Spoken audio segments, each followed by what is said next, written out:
बिस्मिल्लाहिर्रहमानिर्रहीम। तमाम देखने और सुनने वालों को जमशेद अख्तर का सलाम। उम्मीद है आप सब खैरियत से होंगे। आज की वीडियो डिस्कस करेंगे मिडिल क्लास लोगों के लिए, जो लोग जॉब करते हैं कहीं पे भी। चूँकि सबसे जो ज़्यादा टैक्स है, जो सैलरी क्लास ऐसी क्लास है जो कि सैलरी लेने से पहले ही टैक्स अदा कर देती है।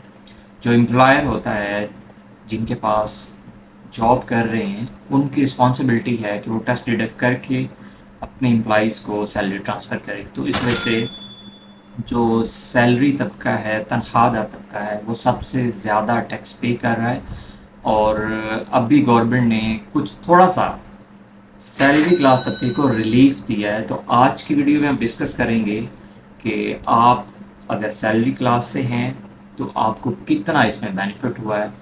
तो चलें देखते हैं कि क्या बेनिफिट मिला है। गवर्नमेंट जो बहुत बड़े उसमें दावे कर रही है कि मैंने तनख्वाहदार तबके को जितना भी कोई क्वेश्चन था वो हमने सैलरी क्लास तबके को रिलीफ दे दिया है। तो देखते हैं क्या रिलीफ दिया है।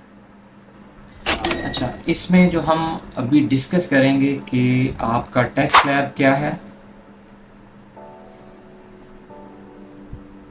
कि आपका टैक्स स्लैब क्या है और आपके जो रेट्स हैं अभी 2026 में 2026 में क्या हैं और लास्ट टाइम क्या थे, जो अभी ये क्लोज हुआ है 2025।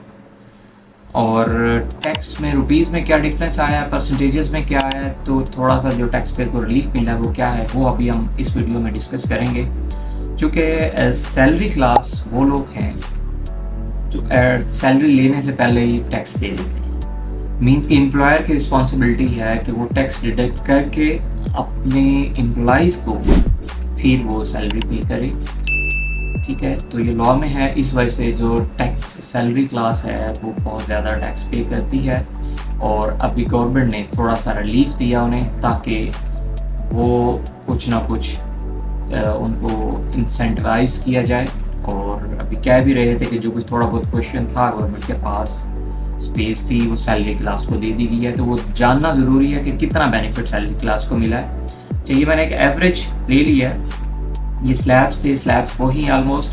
तो परसेंटेजेस में 6 लाख से लेकर 12 लाख रुपए तक जिसकी सैलरी थी, मीन्स के 50,000 पर मंथ जिनकी थी वो पहले भी एग्जाम्ट है, अभी भी एग्जाम्ट है। और जिनकी सैलरी 6 लाख से लेकर 12 लाख रुपए तक की थी, उनको अब गवर्नमेंट ने 1% टैक्स लगाया। पहले वो 5% टैक्स देते थे।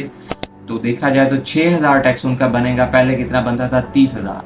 तो उनको 24,000 एनुअली वो बेनिफिट होगा, 2,000 पर मंथ ऑलमोस्ट।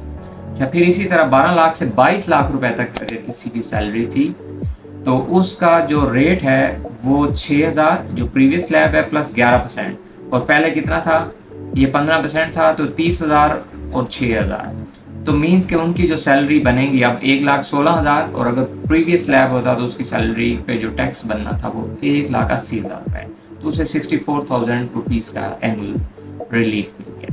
इसी तरह नेक्स्ट अगर देखते हैं किसी की सैलरी 2.2 से 3.2 तक है, 22 लाख से 32 लाख की रेंज में है, तो उन्होंने अब टैक्स पे करना है 2,26,000। पहले टैक्स देना था गवर्नमेंट को, पिछले साल जो वो देते रहे वो 4,30,000 रुपये। तो मीन्स के 2 लाख रुपए का उसको एनुअली यहाँ पे गवर्नमेंट ने रिलीफ दे दिया। इसी तरह 3.2 से 4.1 तक अगर किसी की सैलरी है तो उनको अभी टैक्स देना होगा 3,25,000 रुपये। और पहले उन्होंने टैक्स देना था 7 लाख रुपए। मीन्स के 3,75,000 रुपये उन्हें सेविंग होगी। इसी तरह 4.1 से ऑनवर्ड है, ये मैंने ग्राफ फिगर लिखी है, इसमें अमाउंट चेंज होगी तो वो ऑब्वियसली चेंज होती जाएगी टैक्स की जो अमाउंट है। तो 6,16,000 और 7 लाख, इसका जो डिफरेंस है वो तकरीबन 1 मिलियन है। तो इसी तरह अगर उसकी अमाउंट बढ़ती जाएगी तो वह भी एक समझाने के लिए है। तो गवर्नमेंट ने अगर देखा जाए पहले स्लैब में 4% रिलीफ दिया है, दूसरे स्लैब में भी 4% रिलीफ दिया और तीसरे स्लैब में 2% रिलीफ दिया है।